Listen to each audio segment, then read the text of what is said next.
할렐루야. 네. 네, 주님 여러분도 환영합니다. 드디어 내일 저녁부터 이제 무교절이 시작됩니다. 내일 오후에 니산월 아비벌 14일 날 6월절, 우리가 기다리던 6월절이 시작됩니다. 어제는 6월절 앞둔 샤밧 하가돌 그레이트 샤밧이었어요. 그래서 어제 토라 포션 내용을 나눴고, 오늘 이 시간에는 창세기 내용 대신에 오늘은 특별히 샤밧 하가돌에 대한 토라 포션을 간략하게 나누고자 합니다. 또 내일 저녁부터 매일 모이니까 내일 저녁에 6월절 세대를 함께 하고, 동시에 6월절에 대해서, 패삭에 대해서 매일매일 무교절 내내 공부할 생각입니다. 또 예수님의 부활에 대해서, 초실 일에 대해서, 예수님의 부활에 대해서 공부하게 되고, 그러면서 이 6월절의 완성은 오순절날 되죠. 그래서 말한 것처럼 오멜 계수 기간, 오멜 카운팅 이 50일의 기간 동안 우리는 바람을 읽어야 돼요. 바람을 기다리다가 50일 날 완성이 되는 거예요. 성령께서 오셔서 미식한이 완성되는 모습을 보게 돼요. 이제 그 1년의 시작이 내일이 기준이 되는 거죠. 그래서 내일을 실패하면 6월절, 패삭을 실패하면 우리 1년의 사이클의 첫 단추가 잘못 끼워질 수도 있겠죠. 굉장히 중요한 시기. 이걸 앞두고 오늘은 샤밧 하가돌에 대한 내용들 보고자 합니다. 본문은 출애굽기 12장 21절에서 51절까지 내용인데, 여러분 성경을 펴놓으시고 강의부터 시작을 하겠습니다. 고대 랍비들이, 현인들이 왜 샤밧 하가돌이라는 이러한 해서 또 특별하게 기억을 하고 또 했을까요? 이것은 큰 기적을 기억하기 위해서죠. 생각해 보세요. 우리가 알다시피 6월절 양이라는 것은 이집트 사람들에게 특별히 번성과 번역을 약속한 아주 강력한 이집트의 대표적인 신이죠. 그들이 섬기는 신을 그들이 보는 눈 앞에서 도살하라는, 이 명령이 패삭 명령이에요. 더군다나 양을 취하여, 보통 이제 아비벌 10일 날 취하죠. 그 취하면은 그 이집트 사람들이 막 웅성웅성 되지 않았겠어요? 또 마침 이때는 양의 달이에요. 이집트 사람들에게. 이집트의 조디악이라고 그러나? 이집트의 이 패턴을 보면 카렌더는 그 달이 양의 달이에요. 양에게 제사 드리는 달이에요. 근데 의도적으로 하나님께서 양의 달, 양의 신이 주하는 그 달에 양을 도살해라, 바쳐라는 거. 그냥 집집마다 양 한 마리씩 취하는 걸 봐요. 흠없고 정없는 양을 아주 정성 들여서. 그러니 소문이 삼십까지 퍼지겠죠. 야, 저 유대인들이, 이스라엘 신들이 우리의 신을 상징한 양을 취한다. 만약에, 근데 그들 보는 눈앞에서 양을 이제 잡으래요. 잡아서 먹으래요.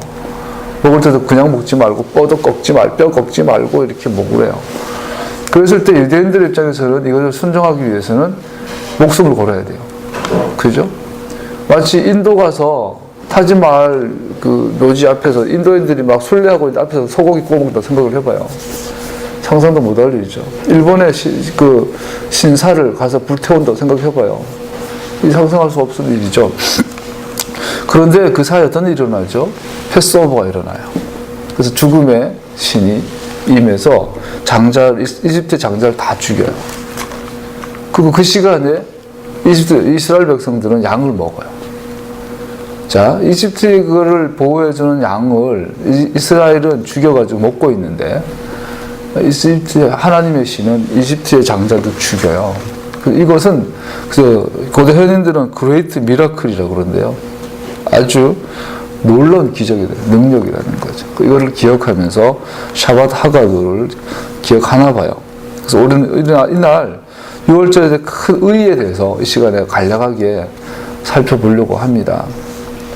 먼저 내일부터 매일 모여서 6월절도 계속 반복해서 배우겠지만, 한번 나누면 먼저 6월절의 최고 12장 21절에서 51절 내용을 통해서 볼 수 있는 것은, 6월절은 과거와 현재와 미래를 전체를 어우르는 하나의 이벤트라는 거예요.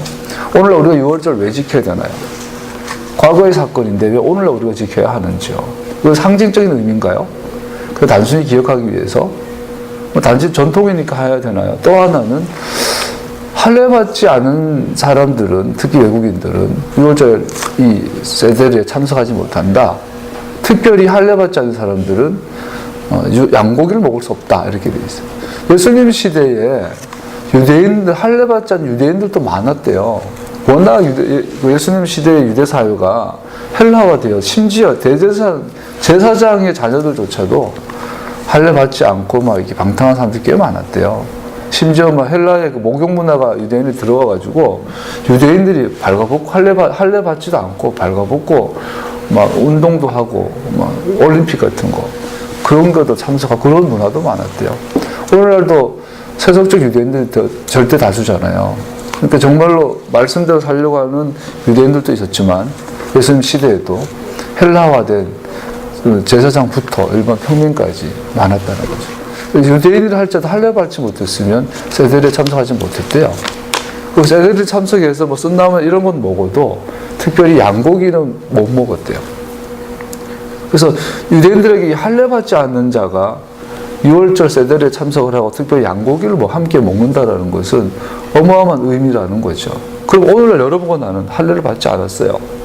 근데 오늘날 6월절 우리가 지킬 필요가 있는가? 우리는 참석할 수 있는가 문제. 또 하나는 이것은 유대인들의 전통 아니냐. 이방인인 우리가, 소위 크리스찬인 우리가 지킬 필요가 있는가?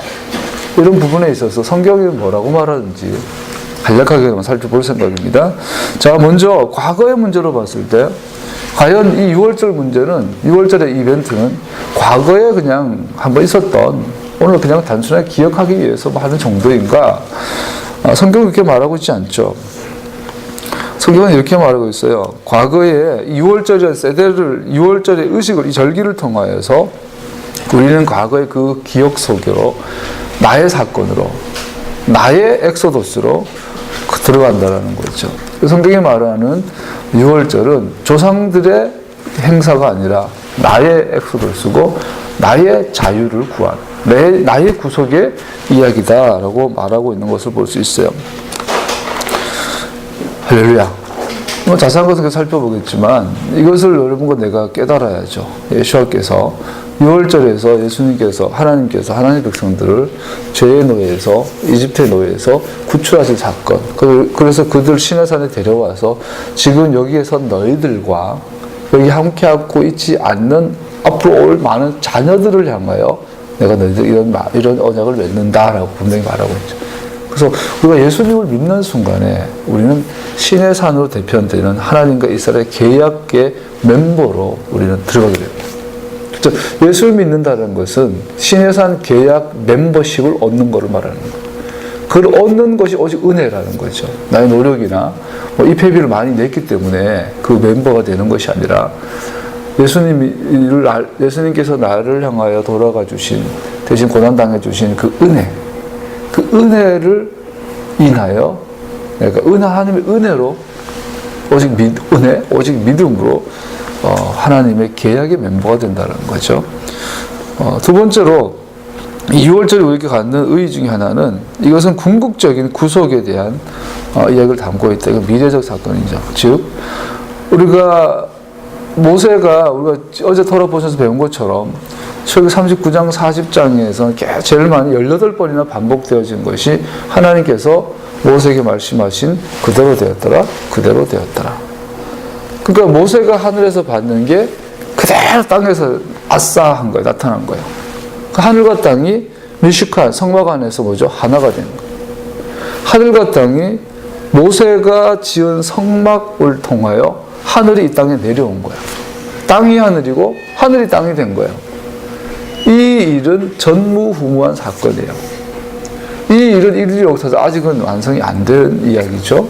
그래서 모세 이전에도 모세 이후에도 아직 그런 정도의 완벽한 하늘과 땅이 하나가 되는, 하나님께서 모세에게 명하신 그대로 되었다라는 사건 아직 안 나타나고 있어요.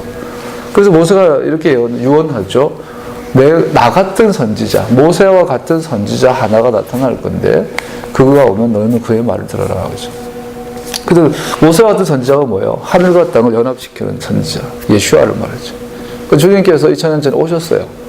그래서 주님께서 나는 스스로 아무것도 할 수 없다. 나는 아버지께서 명하신 것을 그대로 실행한다.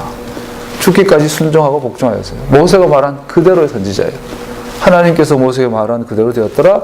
하나님께서 예수와께서 명한 것이 그대로 되었더라. 그래서 소위 40장 마지막에 뭐죠? 하나님께서 모세에게 명한 뮤지컬이 완성되었더라. 예수님께서 마지막 십자가에서 마지막 말씀이 뭐예요?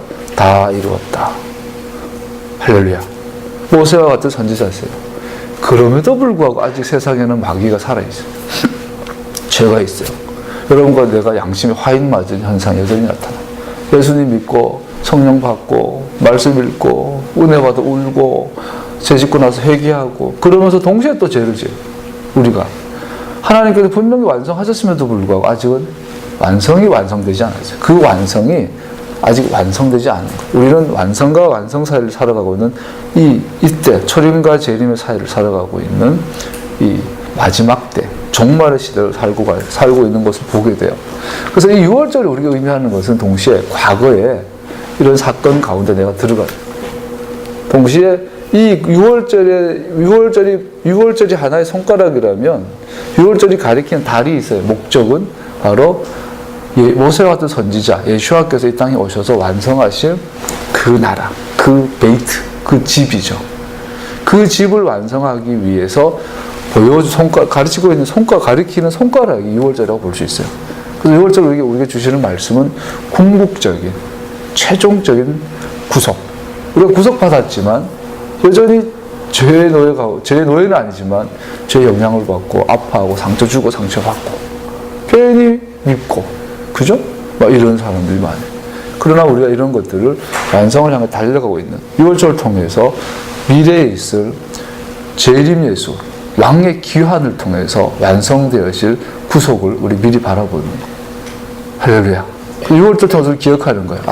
이 구속의 대서사시에 내가 멤버가 되었구나. 계약 일원이 되었다. 계약의 일원, 하나님의 가족이 되었다. 할렐루야. 그런데 이 하나님의 집은 완성을 향하여 엄밀히 말하면 완성이라는 할 수 없어요. 회복이죠, 회복. 하나님의 나라는 이미 완성되어 있었어요. 완성된 상태로 만들어졌어요. 그러나 그것이 아담의 불순종으로 인하여 심각한 이 공허함으로 광야 황무지 상태로 돌아가고 창조전의 상태로 회귀해버린. 그래서 예수님께서 이 땅에 오셔서 완성을 향하여 즉 옛날의 에덴의 상태를 회복하기 위해서 우리를 인도하시는 6월절의 그림을 보게 됩니다. 그래서 6월절은 오늘 현재에 서서 과거, 이거는 하나님의 시간의 개념은 아니고 우리의 시간, 크로노스잖아요. 우리의 이 역사의 시간 가운데서 과거의 사건이 나의 사건으로 기억을 하는 동시에 올 현재에 있어서 6월절 세대를 통하여 올 현재에 있어서 미래에 완성될 어느 날 미래에 완성될 하나님의 완성을 바라보는 완성된 구속을 바라보는 이 이벤트, 아주 놀라운 일이 되는 것이죠. 이 일에는 할례 받은 사람만 또 참가할 수 있다는 조건, 할례 조건이 우리에게 붙는 것을 보게 됩니다. 할렐루야. 요한계시록에 보세요. 그래서 뭐가 나타나요? 하늘과 땅이 하나가 되는 일이 나요. 성막에서 하늘과 땅이 하나가 된 적이 있어요. 그 예수님 안에서 이 땅을 거니셨던 예수와 그 나사렛 예수와 나잘렛 예수와의 몸에서 하늘과 땅이 완성된 것을 우리는 알아요. 소위 하나의 눈에는 이것이 현재와 과거와 미래의 구분을 나눌 수 없지만 우리 입장에서는 과거의 사건이 오늘날 나의 믿음을 통해 우리에게 나의 사건으로 동시에 이것이 앞으로 완성될 요한계시록에 보면 19장, 20장, 21장, 22장 마지막 결국은 뭐예요? 하늘에서 거룩한 성 새 예루살렘이 땅으로 내려와요. 하늘과 땅이 하나가 돼요. 뮤지컬이 돼요. 회복되는. 그래서 이 전체 여정을 향하여 첫 발걸음, 회복의 발걸음이 뭐죠? 패싹이에요. 그래서 이 패싹을 너희 1년의 시작으로 삼아라. 이 사이클, 의의 사이클, 시편이 살펴나는 이 의의 사이클, 의의 바퀴자국, 이 의의 사이클을 통해서 너와 나 사이가 자꾸 돈독해질 것이고 회복되어질 것이라는 거죠. 할렐루야. 그러니까 적그리스도는 이 사이클을 못하게 막는 거예요. 부활절은 지키는데 6월절은 지키지 마라. 성탄절이라는 듣도 보도 못한 절기를 만들어 이건 예수의 생일이라고 선포해놓고는 초막절은 못 지키게 만들어버려. 추수감사절은 지키는데 초막절과 나팔절, 속죄는 잊어버려. 절기, 때와 법, 모에드, 때, 절기와 법, 토라를 왜곡시켜버려. 이것이 바벨론에서부터 바로에서부터 계속 내려온 절거시대 영이에요. 그리스, 로마, 헬라까지 오늘날의 반유대주의 정서와 대제신학의 영까지 이 나중에 마지막에 적그리스도 영까지 이 가운데 여러분과 내가 때와 법이 회복되어져 가는 세상을 보게 되는 것입니다. 자, 세 번째로 아까 말씀드린 것처럼 그런데 이 놀라운 6월절에 참여해야 될 자격은 가장 기본적인 자격은 할례를 받아야 한다. 할례 받지 않는 사람들은 즉 12장 43절 44절에 보면 외국인 할례를 받지 않는 외국인은 이것을 먹을 수 없다. 그래서 라피드는 이걸 양고기를 먹는 걸 이해해요. 보통 이제 6월절 세대를 하면 유대인들은 식사를 끝난 다음에 양고기를 먹는데요. 키도시를 한대요. 그래서 양고기를 먹는 것은 배부르게 먹으려고 하는 것이 아니라 구속에 대해서 하나님의 능력에 대해서 하나님의 섭리에 대해서 기억하는 의미이기 때문에 양고기를 꼭 올리브 많고 요만하게 먹는데요. 뭐 그런 다른 그렇게 하겠지만 그래서 우리도 내일 양고기 지금 사나 아이고 피를 빼야 되는데요. 물에 담궈놓고 피 빼서 내일 저녁에 양을 구워 먹을 텐데 식사용이 아니에요. 이것은 메시지, 하나님 말씀에 기억하기 위해서. 근데 이것을 외국인은 먹을 수 없다라는, 할례를 받지 않은 사람은 먹을 수 없다라는. 여러분 나는 할례 받지 않았잖아요. 그럼 먹을 수 없네요. 이것을 지킬 필요가 없네요. 더군다나. 그런데 과연 성경에서 그렇게 말할까요? 자, 할례란 무엇인가부터 돌아보면 창세기 17장에 할례가 처음 나오는데 할례는 아브라함에게 주어진 것인데 계약 멤버로서 계약을 맺었다는 증표로서 계약의 증표로서 언약의 증표로 주어진 것이 할례라는 거죠. 자, 이게 굉장히 중요한데 무슨 말이냐면 할례를 받는 목적은 하나님과 나 사이가 계약 관계라는 것을 확인하기 위해서 받는 거지 계약의 일원이 되기 위해서 받는 것이 아니다라는 거죠. 즉 할례는 계약의 조건이 아니라 계약의 결과물인 거예요. 무슨 말인지 이해하세요? 유대인들 이걸 반대로 이해하죠. 그래서 예수님 시대 유대인들은 다음 세대에 누가 세상에 남아있을 것인가. 즉 구원론, 유대인들의 구원론은 간단해요. 이것은 혈통이에요. 혈통. 다음 세대에는 유대인만 남아있다, 살아있다라는 거예요. 다음 세대에는 유대인만 있기 때문에 네가 구원받기 원하면 유대인이 되어라. 그래서 유대인들이 예수님 당시 특별히 유대인들이 생각했던 구원은 두 가지 조건밖에 없어요. 하나는 혈통. 유대인으로 태어나든지 또는 이방인으로 태어나서 유대인으로 개종하든지. 그래서 개종할 때 네가 유대인으로 즉 유대인으로 개종한다는 말은 아브라함의 자녀가 되는 거야. 아브라함의 자녀로 기화하는 거야. 그래서 네가 아브라함의 자녀라면 아브라함의 계약의 일원이 되는 거예요. 아브라함의 계약의 일원이 멤버가 되기 위해서 할례를 받아라. 개정의식으로 할례를 가르쳤던 거죠. 이것이 로마서와 갈라디아서 흘러가는 하나의 거짓 교사들의 이 하나의 강력한 거죠. 바울은 마지막까지 그거 싸운 거예요. 할례, 개정의식으로 할례. 바울은 할례를 거부한 적이 없어요. 그러나 여기서 말하는 또 그렇죠. 그래서 할례는 아브라함 언약의 사인으로 주어진 것이다라는 거죠. 그래서 이 할례를 받아서 아브라함의 가족이 되는 것이 아니라 아브라함의 가족이기 때문에 할례를 받으라는 거예요. 할렐루야. 그래서 이 6월절에서 할례를 받은 사람만이 참석할 수 있단 말은 네가 아브라함의 가족인가를 물어보는 거예요. 네 몸에 할례 자국이 있냐 없냐를 물어보는 게 아니라 네가 아브라함의 가족인가, 즉 네가 아브라함의 언약 멤버인가라는 거죠. 대한민국 사람은 주민등록증을 다 갖고 있죠. 그래서 주민등록증을 가져와라 이 말은 주민등록증 없으면 안 된다는 거 아니냐, 네가 한국 사람인 걸 확인하겠다라는 거잖아요. 그처럼 할례를 받은 사람이란 말은 아브라함의 언약을 주님과 맺었던 사람인가라는 거죠. 계약 멤버가 되는 것은 할례를 받았기 때문이 아니라 계약을 맺었기 때문에 할례를 받았다라는 것을 의미합니다. 즉 계약의 일원이 되기 위해서 할례를 받을 필요는 없습니다. 그러나 계약 멤버이기 때문에 할례를 받는 것입니다. 우리 길갈에서 할례를 받았어요. 아브라함이 언약을 맺고 나서 언약의 증거를 할례를 받았는데 이스라엘이 애굽에서 탈출해서 여리고에 들어가기 전에, 여리고 전쟁하기 전에 길갈에서 전부가 할례를 받아요. 아주 막 배포가 앞에서 막 전쟁 중인데 전쟁으로 나가야 될 병사들을 다 할례를 받은 거야. 그럼 남자들은 오늘날 병원에 가도 3일에서 일주일을 못 움직여요. 그거 할례 받고 나면. 근데 옛날에 그런 의료시설이 없는데, 아까 말했던 그 예수님 당시에 그 유대인임에도 불구하고 할례 받지 않는 애들이 많았대요. 그 이유가 뭐냐면 의료시설이 열악하니까 실제로 할례 받다 많이 죽었대요, 애들이. 생후 8일째. 그러다 보니까 이런 집이 있었대요. 애가 남자애가 셋인데 첫째 애가 할례 받다가 뭐 오염되어 감염되든지 죽었대요. 둘째 애도 할례 받다가 죽었대요. 공교롭게도. 그럼 셋째 애는 라피가 얘는 할례 받지 말라고 해주는 거예요. 허락해 주는 거예요. 그럼 얘는 유대인의 자녀임에도 불구하고 할례 안 받는다란 말이에요. 그런 케이스도 많았대요.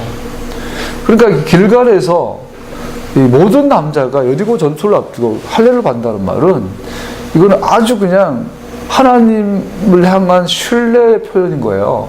근데 거기에는 누가 할례를 받죠?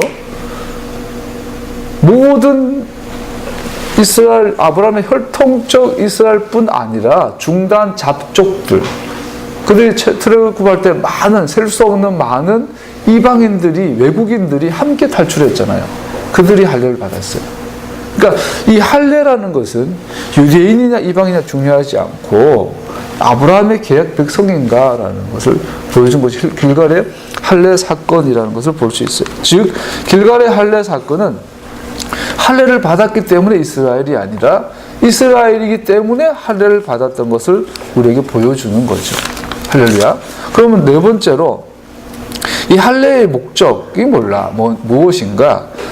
결론부터 말씀드리면 할례는 하나님의 은혜를 생각게 하는 매개체가 돼요. 이게 무슨 소리냐? 할례는 결론적으로 말하면 하나님의 일방적이고 전적인 은혜를 상기시켜주는 사인이에요.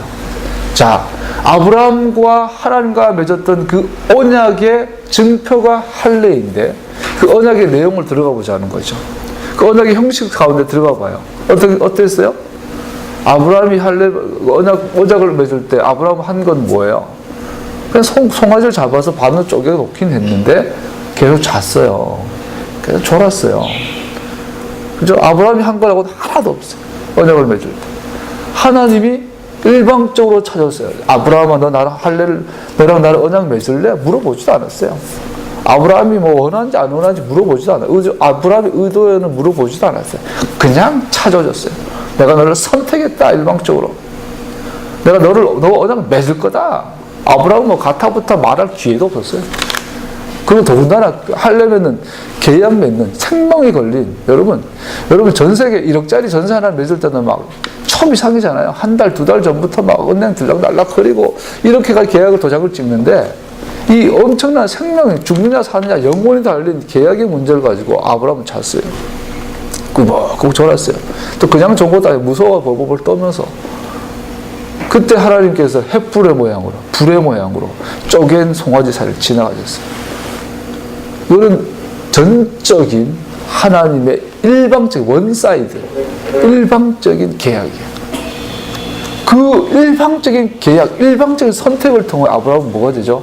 하나님의 자녀가 되는 거예요. 구원받은 거예요. 아브라함이 한 건 뭐예요? 졸다가 번쩍 찾아보니까 계약이 끝난 거야. 도장 다 찍어놨어. 그러면서 아브라함이 한 건 뭐예요? 믿었어요. 아멘 했어요. 그래서 아브라함은 하나님의 의인이 된 거예요. 의인. 이게 전적 은혜예요. 자, 할례는 뭐예요? 하나님의 은혜를 상기시켜주는 은혜의 상기자예요. 할례는 율법이 아니에요. 할례는 종교적 행위가 아니에요. 하나님을 나를 선택하셨다는, 그분이 나를 사랑하신다는, 그분이 나를 당신의 백성을 삼으셨다는 하나님의 전적이고 일방적인 은혜의 상기자요. 상기자로서 할례.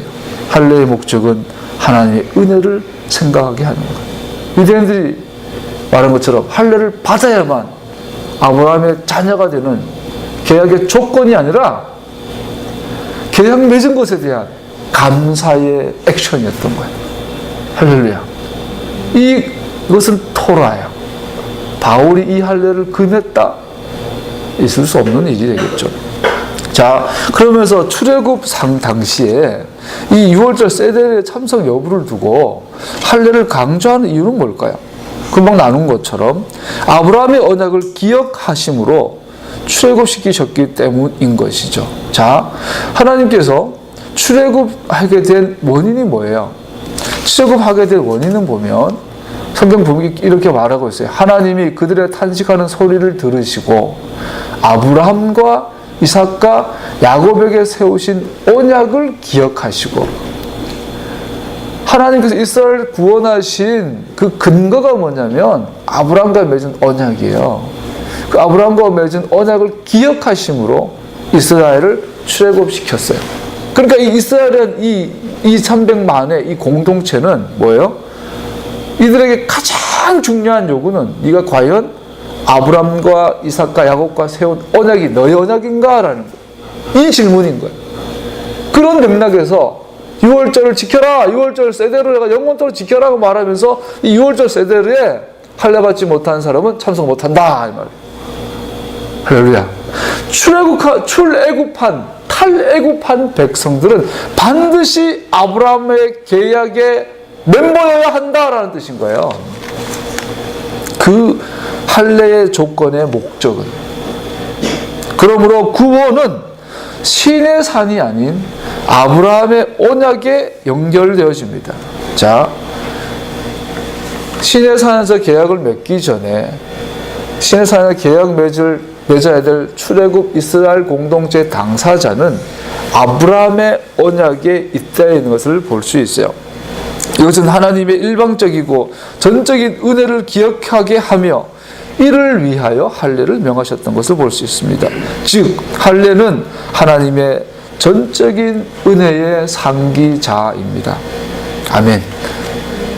이 할례는요, 생각하면 마음이 흥분이 되는, 막 부담이 되고 율법이야, 막 장로들의 유전이야 그러지 말고, 이 성경에서 말하는 할례는 생각할수록 감사한, 나 같은 것이 무엇이라고 선택해 주셨는지, 나를 왜 좋아해 주시는지, 내가 이렇게 계속 반역하고 거역함에도 불구하고 끝까지 좋아해 주시는지, 기다려 주시고, 탕자가 돌아올 때까지 아버지가 오매불망 동구 밖을 바라보고, 눈만 뜨면 마을 밖을 바라보고, 이제나 저제나 오나, 내 아들 오나. 그것이 할례의 본질이라는 거예요. 생각을 해보세요. 사랑하는 아들이 먼 나라, 토라 없는 동네로 가서 돼지와 경쟁해요. 돼지처럼 살아요. 그 소문을 들을 때 아버지의 마음이 어떻겠어요? 먹어도 먹은 것 같지 않고 입어도 입은 것 같지 않고 농사가 아무리 잘 돼도 기쁘지도 않고, 눈만 뜨면 해가 저물 때까지 내 아들 돌아오려나, 내 아들 돌아오려나 바라보고 있는 아버지. 할례는 그런 아버지의 마음을 담은 우리에게 준 언약의 사인이라는 말이죠. 할례는 은혜의 하나의 매개체예요. 하나의 은혜의 사인이에요. 그래서 할례는 우리에게 부담으로 작용되면 뭔가 토라를 오해하고 있는 것이 되겠죠. 다섯 번째, 예수님 시대의 할례. 그러면 바울은 왜 그렇게 이 할례당을 비판하고 비난했을까요? 자, 아까 말씀드린 것처럼 유대인들의, 지금까지의 유대인들의 그 소위 신민의식, 선민의식, 특권의식을 갖고 선택사상을 갖고 있는 유대인들, 그들은 하나님의 선택을 오해를 했어요. 그래서 그들이 생각하는 구원은 다음 세대에 모든 것이 사라지고 유대인들만 남는 거예요. 즉 구원받기 위해서는 유대인이 되어야 돼요. 태어나면서부터 혈통적으로 유대인이든 아니면 유대인으로 개종하든 이것만이 다음 세대에 살아남을 수 있는, 이 땅에 존재하는 유일한 근거가 되는 거예요. 이것이 유대인들의 구원론이었어요. 이것이 예수님 당시에, 바울과 베드로 당시에 팽배했다고 말하죠. 혈통이냐 아니면 개종해야 되느냐. 그래서 바울은 유대인으로서 개종하는, 즉 구원의 조건으로 오직 예수 그리스도의 십자가에 달리신 그 보혈의 공로와 능력과 그 은혜 외에 플러스 알파 할례 받아야만 구원받는다고 말하는 이것을 바울은 금지한 거죠. 구원의 조건으로서의 할례를 금지한, 그것은 거짓 복음이에요. 그것을 전하는 자들은 거짓 교사예요. 거짓 사도예요. 거짓 선지자예요. 그들은 자기 배를 취하고 자기 이름을 높이는 자들이에요. 바울이 탄식을 하는 거죠. 그놈들이 거짓 사도가, 그 영어 성경 보면 슈퍼 어포슬을 돼 있어요. 슈퍼맨들이에요. 막 거기 성경에 보면 땡땡 고위명사로 돼 있어요. 바울이 조롱하는 거예요. 그들은 예수와를 높이는 것이 아니라 자기를 높이고 자기 배를 채우는데, 자기 이름을 가지고 온 자들 니들이 환영하면서 예수와 이름으로 온 나를 핍박하느냐? 예수 믿는 믿음으로 우리는 충분히 구원받고 아브라함의 자녀가 된다. 우리가 예수 믿는 믿음으로 구원받았기에 당연히 아브라함이 언약 백성으로서의 삶을 요구받는 것일 뿐인데, 니들은 할례 받아야 아브라함의 자녀가 된다고 말하니 다른 복음을 전한 자들은 저주받을지어다. 천사라도 다른 복음을 전한 자들은 저주받을지어다. 사도 바울이 왜 마가 요한을 처음에 싫어했을 때, 그 사도 바울이 성격이 한 성격 하긴 했나 봐요. 그런데 사도 바울은 좀 이렇게 열정적이었다 그러면, 바나바는 아주 덕스러운 사람이잖아요. 바나바는 오늘 말하면 새신자 잘 살펴주고 들어주고 상담해주고 이런 아주 막 좋은 사람이죠. 근데 이 바나바와 바울이 딱 한 번 대판 싸워요. 싸운 이유가 1차 여행 갈 때, 1차 여행 가다가 중간에 배신하고 돌아간 마가 요한. 이 요한 문제예요. 이 바나바의 조카예요. 이 바나바는 왠지 자기 조카고 해서 그런지 데려가려고 했어요. 근데 바울은 안 된다. 참 얼핏 성경을 보면요, 바나바 편 들게 돼요. 좀 실수했더라도 좀 봐주지. 처음엔 잘못해서도 젊은 친구가 좀 지나고 나서 괜찮아지겠지. 우리 이렇게 생각할 수 있잖아요. 야, 바울 진짜 성깔 대단하네. 그런데 나중에 골로새서인가 어디 보면 그 나와요. 마가 요한 저는 할례당이라 있어요. 할례당. 바울이요 바나바를 미워한 게 아니었어요. 바울은 마가 요한을 미워한 게 아니었어요. 그 사람은 할례파였어요. 여기서 말하는 할례파는 이렇게 말해요. 예수님 믿는 믿음으로 구원받습니다. 아멘. 그리고 할례도 받아야 합니다. 그래서 예수 그리스도 십자가, 예수님의 십자가 플러스 알파예요. 할례당이에요. 그래서 바울은 마가 요한을 거절한 것이 아니라 예수를 믿는, 예수님이 십자가에서 달리신 그 보혈의 능력과 공로, 그 전적인 하나님의 은혜와 전적인 하나님의 선택, 이 은혜 외에 그 무엇을 첨가하는 이 거짓 복음을 싸운 거였어요. 바나바와 싸운 게 아니었어요. 바울은 자다가도 누가 복음을 훼손하면 그냥 흥분하는 거예요. 이 복음의 수호자였던 거예요. 이것을 우리는 알아야 돼요. 바울은 할례 자체를 금지한 게 아니었어요. 하나님의 전적인 은혜를 기억하여 아브라함의 계약 멤버이기에 할례를 받으라고 명했던 그 언약의 증표로서의 할례는 바울을 금한 적이 없어요. 디모데에게 할례를 받으라 그랬어요. 자기 오른팔, 자기 아들 같은 디모데는 할례를 받으라 그랬어요. 이방인인데. 그러나 구원의 조건으로서, 그래서 십자가 플러스 알파로서 십자가를 대체하는 것으로서의 할례는 그거는 마귀적으로 선언한 거죠. 그 배후에는 사탄이다 그랬어요. 그래서 할례 받는 너희에게는 그리스도의 은혜와 끊어지고 십자가와 상관없는 자가 되고 그 배후에는 사단이 있다 그랬어요. 그 안에 저주와 죽음이 있다고 그런 거예요. 사도 바울의 마음을 잘 알아야 돼요. 아브라함의 언약을 기억하게 하는 그 할례는 사도 바울은 눈물로서 지키며 전했어요. 그러나 그 은혜의 대체자, 십자가의 대체물로 할례를 가르친 것은 사도 바울은 심지어 공개적으로 베드로를 그냥 비판 해버리고 자기의 절친 바나바와 그냥 아주 그냥 싸우고 그럴 정도로 복음에 있어서는 타협하지 않았던 걸 볼 수 있어요. 우연일까요? 왜 사도들의 성서의 대부분을 반 이상을 바울에 쓴 글로 채워졌을까요? 사도 바울은 정확하게 십자가를, 아브라함의 언약을, 할례의 본질을 이해했기 때문이 아니겠습니까? 그래서 바울은 할례를 금지한 것이 아니라 바울이 금지한 할례는 아까 말한 것처럼 하나님의 은혜를 대체한 것들이었습니다. 개정의식으로서 할례를 금한 것입니다.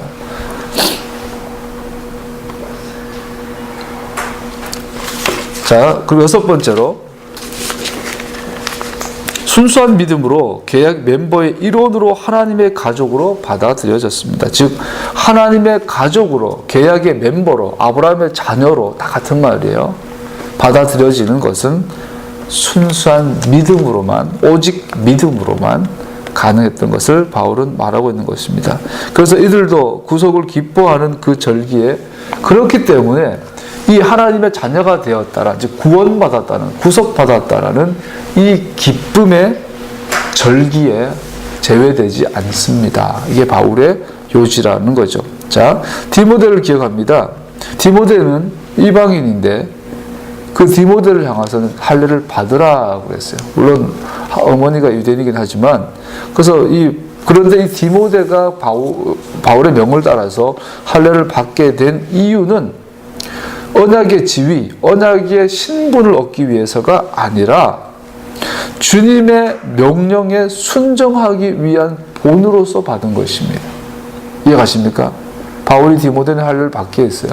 그것은 언약의 일원으로서, 언약의 지위를 얻기 위해서가 아니라 하나님과 은혜의 언약 관계를 맺은 것에 대한, 그 하나님의 말씀에 대한 순종의 의미로 받았던 것을 볼 수 있어요. 또한 사도행전 15장에 고넬료가 나와요. 사도행전 15장에 보면 고넬료가 나오는데, 고넬료는 성령 받죠. 동시에 찾았는가 모르겠네요. 15장에 보면 그리고 사람의 마음속을 아시는 하나님께서는 우리에게 주신 것과 같이 그들에게도 성령을 주셔서 그들을 인정해 주셨습니다. 고넬료를 향해 말하는 거예요. 그는 이방인이에요. 할례 받지 않은 사람이에요. 자, 그러면 이제 이 질문이에요. 2월절 세대리 할례 받지 않은 이방인은 참가할 수 있는가? 고넬료는 두 가지 케이스를 말할 수 있어요. 디모데는 이방인인데 할례를 받은 이방인. 근데 반대로 고넬료는 할례를 안 받은 이방인. 근데 둘 다 6월절에 참가했어요. 하나님께서 마음속을 아시는 주님 하나님께서는 우리에게 주신 것과 유대인들에게 주신 것과 같이 그들에게도, 고넬료와 그의 가족들에게도 성령을 주셔서 그들을 인정해 주셨습니다. 하나님께서는 그들의, 고넬료와 그 이방인들의 믿음을 보셔서 그들의 마음을 깨끗하게 하시고 우리와 그들 사이에 아무런 차별을 두지 않으셨습니다. 유대인들이 6월절에 참가할 자격이 있는 것처럼 저들도 자격이 있고 의무가 있습니다. 아브라함이 하나님을 믿음으로 의에 이르는 구원에 받은 것은 할례 받기 전이에요. 아브라함이 이방인인가 아세요, 여러분? 그죠? 유대인이라는 존재는 아브라함이 존재하기 전까지는 없었죠. 아브라함도 이방인으로 나그네로 이 땅에 살다 갔어요.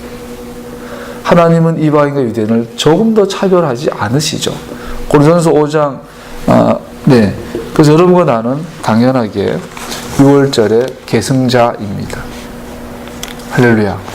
부활절의 계승자가 아니에요. 이번 주도 뭐 사순절이라고 그러고, 일요일이 부활절이라고 뭐 충분 지난 다음 일요일이 있고 뭐 부활절이라고 이런 기준을 갖고 하는데 전혀 비성경적이죠. 아비벌 14일 날 패스오버, 패스하기 시작되고, 그날 6월절 세데리에서 처음으로 맞자 먹죠. 그때부터 무교절 첫날이 시작되는 거예요. 그리고 무교절 첫날이 시작되고 나면 그것은 사도계인들 입장에서는 안식일이 아니지만 바리새인들 해석은 또 안식일로 이해하고, 어떤 무교절 첫날이 지나고 나서 이제 이튿날부터 오메르 원이 되는 거예요. 그 보리 첫 달을 바치는 비쿠림, 초실절이 아니라 초실일이 되는 거예요. 그때부터 50일 계수하면 오순절날 성령께서 이 땅에 내려오시면서 이 구속의 역사가 완성이 되는 걸 볼 수 있어요. 자, 이 여정의 시작이 이제 내일부터 시작될 것입니다. 7번째 살펴볼 건 맞자예요. 맞자. 자, 6월절과 패스하기 보통 이제 학자들마다 이게 뭐 이론이 많지만 대체적으로 받아들이고 약간 그것은 언제부터 무교절이 언제부터 시작되는가? 보통 아비벌 14일 날 낮에 14일 13일째죠. 아비벌 13일 날 저녁부터 하루가 시작되니까 유대인들의 시간은 그래서 14일 날 저녁 전 13일 날 이제 마지막 끝무렵 부분에 양을 다 2시 반경에 양을 잡는다 그래요. 2시 반경에 양을 도살하면 3시경에 예수님도 보면 오전 9시에 십자가에 날못 박히셔요. 그리고 마태에 의하면 14일 날 예수님이 달려요. 그래서 오전 9시에 못 박히시고 12시까지 계시고 막 목마르시고 그리고 오후 3시, 제9시 시간, 즉 오후 3시에 운명하시죠. 정확하게 양이 도살되고 양이 피가 부러지는 그 시간에 예수님이 돌아가신 걸 볼 수가 있어요. 마태의 설명에 의하면 그렇다는 거죠. 그러나서 그들이 양을 도살하고 나면 이제 어떻게 집에 다 가정에 모여요. 예루살렘에서 이게 모여서 뭐 합니까? 6월절 세대를 해요. 6월절 세대를 가운데 맞자를 먹는 순서가 있죠. 그때부터 무교절이 시작되는 거예요. 그래서 아비벌 14일 날 패삭과 동시에 패삭 세대의 중간에 이제 무교절이 시작되는 걸로 보통 잡죠. 그렇게 시작하면 21일까지 무교절 제7일 동안 저녁부터 아침까지 첫째 날, 둘째 날, 셋째 날 이렇게 시작되는 거죠. 그 첫째 날과 마지막 날은 거룩한 성회로 위크라 코데시로 모여라 이렇게 되는 거예요. 그래서 무교절이 시작되는 거예요. 내일 오후에 양을 잡고 내일 저녁부터 무교절이 시작되는 거죠. 그때부터 동시에 첫째 날 지나고 나서 오멜개수가 시작되는 것을 볼 수 있어요. 자, 맞자. 근데 왜 하필 맞자? 재밌는 건요. 이 패삭 세델에서 맞자를 먹어요. 그리고 오멜개수 기간 50일이 지나고 나면 샤부엇 오순절이 오죠. 오순절은 성경은 맞자를 먹으면 안 돼요. 그때는 이 부풀린 빵, 누룩 있는 빵을 먹어야 돼요. 이 왜 그럴까요? 6월절에는 누룩 없는 빵, 오순절에는 누룩 있는 빵을 먹으라는 이 사이에 무슨 일이 있었을까요? 먼저 맞자, 누룩 없는 빵인 맞자를 먹을 때 상황을 살펴보면 첫 번째 서둘러서 먹었어야 돼요. 시간이 없어요. 그러니까 조금 더 머뭇거리면 안 돼요. 맞자가 우리에게 상기시켜준 거 하나는 네가 애굽을 탈출할 때 머뭇거리지 마라. 자, 애굽은 뭐죠? 시간의 관점으로 보면 애굽의 카렌다. 거기서는 내 스케줄이 없어요. 그렇죠? 오늘도 우리 아름이나 사모님이나 자기 직업이 있다 보니까 이 예배드려야 시간에 자기 스케줄을 어디요? 그 회사 사장한테 준 거야. 여러분 월급 받는다는 건 뭐예요? 오늘가 월급 받잖아. 이 스케줄을 너희 사장한테 맡긴 거야. 누군가에 종속된다, 노예가 된다는 것은 스케줄을 관리 못하는, 내가 하고 싶은 대로 못하는 걸 말해요. 자, 이 시간의 스케줄을 누가 결정하느냐가 우리의 마스터예요. 애굽에서 이스라엘 백성들의 스케줄 누가 관리해요? 바로가. 그 시간 아래에서 빨리 떠나라는 거예요. 그래서 누룩은 오늘날 이스트 부모는 뭐 몇 시간 부풀어오지만 옛날에는 누룩 비유가 있잖아요. 가루 서말에 누룩 넣은 것과 같다. 이거는 그 유대인들을 보면 바보래요. 그냥 밀가루 반죽해 놓으면 자연 발효가 되려면 이 며칠 걸리는 거야. 요만큼 하는데도. 근데 이거를 가루 서말 이만큼 큰 그릇에다 담아놓고 이게 다 발효되길 기다리는 것은 굶어 죽는다는 이야기예요. 예수님께 그런 비유를 한 거죠.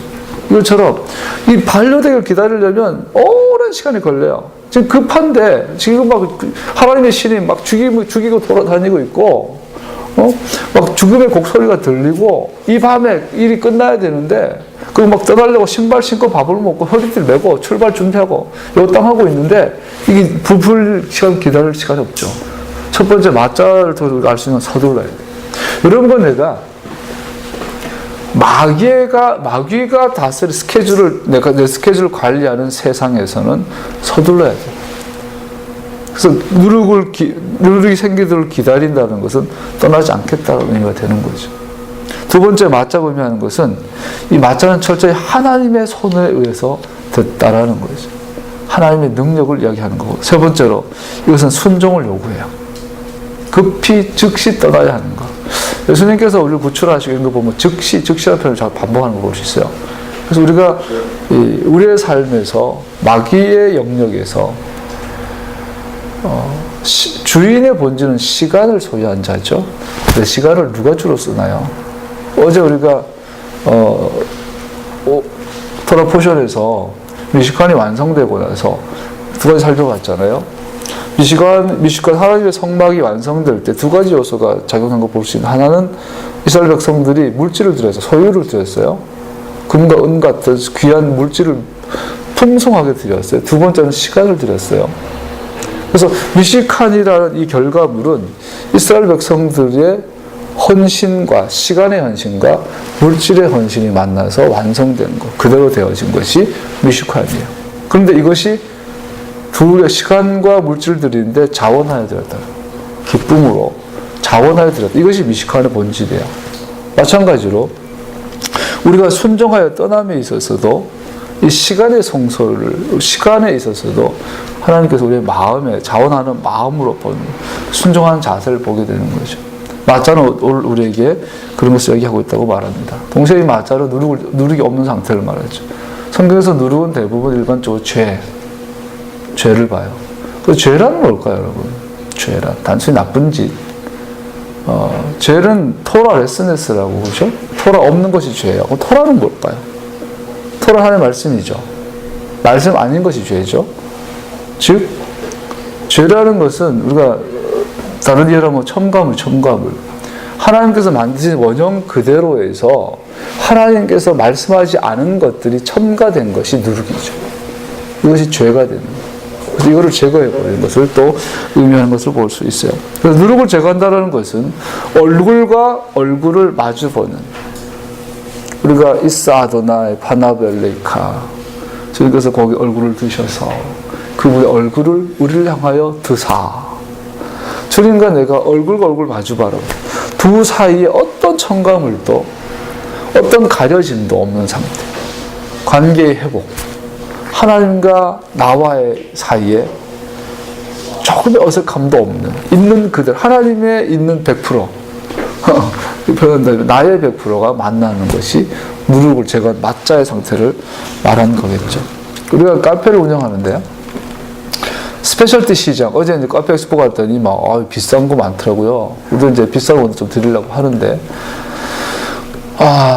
이제 소위 이제 커피를 모르는 사람들은 맥심 커피, 봉지 커피 먹잖아요. 섞은 거, 첨가된 커피를 먹어요. 그 사실 오늘날 카페를 해보면 아는 게, 다녀보면 커피를 파는 커피집이 별로 없어요. 커피에다가 막 섞었어요. 뭐 시럽 같은 단 걸 섞어가지고 커피 원래의 맛은 그냥 죽어버렸어요. 다른 맛을 먹어요. 거의 그렇지 않나요? 시중에 나와 있는 메이저 유명한 가게들 가보세요. 커피 파는 집이 없어요. 그래서 그분들이 거기가 초기 커피 전문점을 갔지만은 정말 커피 있는 그대로의 개성을 100% 살려주는 커피를 만나본 적이 없어요. 그 커피 없는 커피집의 시대가 됐어요. 그 우리는 하면서 커피를 파는 커피집을 하자 그러고 머신을 빼버림, 시럽을 없애버림. 그래서 물하고 커피만 해서 먹는 거예요. 우리는 핸드드립이라는 게 이게 맞자의 원리예요. 그래서 하나님 우리 주신 메시지예요. 나의 원래의 모습에 오직 성령, 물과 성령, 물. 진짜 네가 누구냐? 나는 진짜 너를 원한다라는 맞자를 통하여. 그래서 첨가되지 않는 너와 내가 만나자. 골로새서 2장 6절 7절에 보면 주님께서 이런 말씀하시죠. 그러므로 여러분이 그리스도 예수를 주님으로 받아들였으니 그분 안에서 살아가십시오. 여러분은 그분 안에 뿌리를 받고 세우심을 입어서 가르침을 받은 대로 믿음을 굳게 하여 감사의 마음이 넘치게 하십시오. 여러분은 새 반죽이 되기 위해서 묵은 누룩을 깨끗이 치우십시오. 고린도전서 5장에 보면 사실 여러분은 누룩이 들어있지 않은 사람입니다. 다른 말로 말하면 뭐죠? 사실 여러분들은 맞자입니다. 사실 우리는 맞자입니다. 그래서 이 누룩이 제거되어야만 하나님을 바로 볼 수 있습니다. 우리들의 유월절 양이신 그리스도께서 희생되셨습니다. 할렐루야. 여러분 내가 맞자임을 보시기 바랍니다. 여섯 번째, 마지막으로 아까 말씀드린 것처럼 샤부엇 오순절에는 희한하게 이상하게 또 이번에는 누룩 있는 빵을 먹으래요. 자, 누룩 없는 빵을 먹던 6월절 시즌이 완성의 자리에 가면 이제는 새로운 누룩의 빵을 먹어야 돼요. 이것은 무엇을 의미할까요?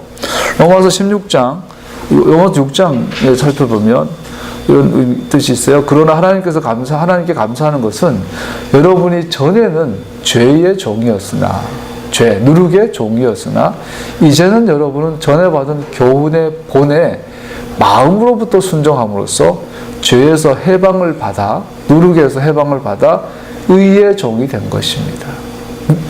자, 죄의 누룩에서 해방되어서 의의 누룩을 입는 것. 이것이 성령의 강림에 있는 오순절에 먹는 빵이에요. 그래서 그때는 밀가루 빵 2개를 이게 올려놓고 먹어요. 그리고 나는 6월절을 통해서 죄의 누룩을 살피고 부정하고 제거하고 오순절을 바라보면서 의의 누룩으로 새로운 옷을 입는 여러분과 내가 되어야 될 줄로 압니다. 새로운 왕, 나의 새로운 마스터, 새로운 주인, 성령이 오시기까지 인간은 유대인이나 이방인이나 다 추악한 죄인들입니다. 하나님의 은혜로 여러분과 내가 되어야 될 줄로 압니다.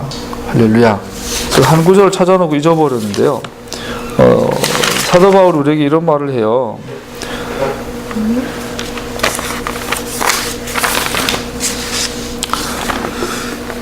손으로 하는 할례. 여러분과 이방에 있는 여러분과 나는 할례 받지 못하면 6월절 세대에 참석하지 못하는데, 골로새서 2장 11절에 보면 이런 구절이 있어요. 골로새서 2장 보면 골로새서 2장 11절에 보면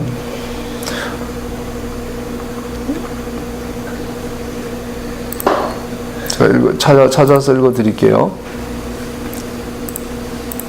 여러분, 나는 과연 할례 받지 못한 사람인가? 11절 이런 말이 있어요. 그분 안에서 여러분도 손으로 행하지 않은 할례, 곧 육신의 몸을 벗어버리는 그리스도의 할례를 받았습니다. 자, 여러분과 나는 6월절 지켜야 되냐 말아야 되냐. 나는 할례 받지 못했는데 첨가해서 다 설명드리는 거예요. 바울은 이렇게 말하고 있어요. 여러분은 할례 받았습니다. 그러나 손으로 향한 할례가 아니라 그리스도의 할례, 메시아의 할례를 받은 자들입니다. 그러므로 여러분과 나는 6월절 세대에 참석할 수 있습니다. 그것을 먹을 수 있습니다라고 사도 바울은 말하고 있는 것을 봅니다. 이제 6월절이 내일이면 시작됩니다. 간략하게 그냥 급하게 살펴봤는데, 이 모든 6월절의 구속의 시작, 주님의 구속의 대역사시, 큰 강에 여러분과 내가 6월절을 기점으로 몸을 실었어요. 이제 이 강의 완성을 이루는 메시아의 왕의 귀환, 예수님의 재림의 사건을 기다려가면서 궁극적인 구속의 완성을 향하여 달려가고 있습니다. 하늘과 땅이 이 땅 우주 안에 연합하게 될 것입니다. 동시에 그 전에 먼저 여러분과 나의 몸에서 완성되어야 될 줄 압니다. 네 몸이 성전이다. 그리고 네 몸에 성령이 거하신다. 그 성령이 미식가를 완성한 것처럼 네 몸이 기도의 집으로, 하나님의 집으로 완성되어라. 그리스도의 할례를 받은 모든 것을 기억하는 여러분과 내가 되기를 축복합니다. 자, 기도합시다.